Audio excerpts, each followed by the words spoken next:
Hello friends, நான் உங்கள் SKM பேசுகிறேன்.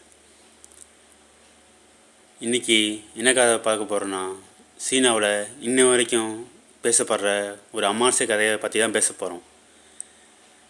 அது என்னென்னா, மழைக்காலம் ஆரம்பிச்சிட்டாலே சீனாவில் தினமும் இரவில் ஒரு பொண்ணு சிவப்பு கொடையை பிடிச்சிட்டு நடந்து போகிறதாகவும், அந்த பொண்ணை நிறைய பேர் பார்த்துக்கிறதாகவும் பேசுகிறாங்க. சில பேர் என்ன சொல்கிறாங்கன்னா, அந்த பொண்ணை பின்தொடர்ந்து போனால் மரணம் நிச்சயம்ட்டு சொல்கிறாங்க. அப்படி ஒரு நாள் ஒரு பையன் அந்த மழை நேரத்தில் நைட்டு நேரத்தில் 12 மணிக்கு வேலை முடிச்சு வரும்போதும் அவனுக்கு ஏற்றாப்புல அந்த பொண்ணு சிவப்பு கொடையை பிடிச்சிட்டு வந்துட்டுருக்கா. இந்த நேரத்தில் அந்த பொண்ணு எங்கே போகுதுன்னு தெரிஞ்சுக்க நினச்ச அவன் இந்த பொண்ணு பின்னாடியே போகிறான். அந்த பொண்ணு நேராக ஒரு குறுகிய சந்துக்குள்ளே போகுது. அந்த சமயத்தில் காலடி சத்தம் கேட்ட அந்த பொண்ணு திரும்பி பார்த்து அந்த பையனை, நீ ஏன் பின்னாடியே ஃபாலோ செஞ்சுட்டு வர அப்படின்ட்டு கேட்குறா. அந்த சமயத்தில்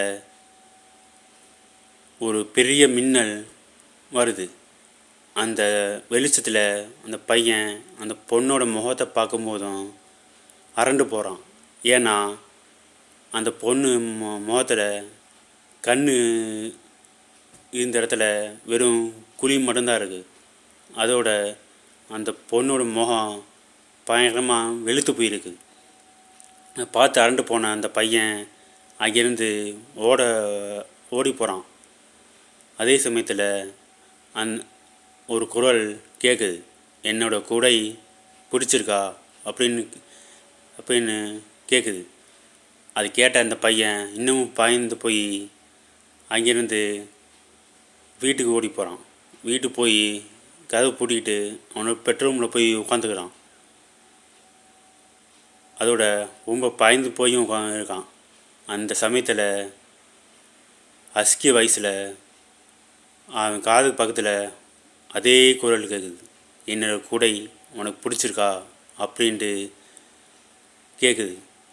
இது கேட்ட அந்த பையன் பயத்தில் அலறான். அடுத்த நாள் காலையில் அந்த பையனோட ரூமுக்கு வெளியில் ஒரு சிவப்பு குடையும் அதோட கைப்பிடியில் ஒரு பேப்பரும் இருக்குது.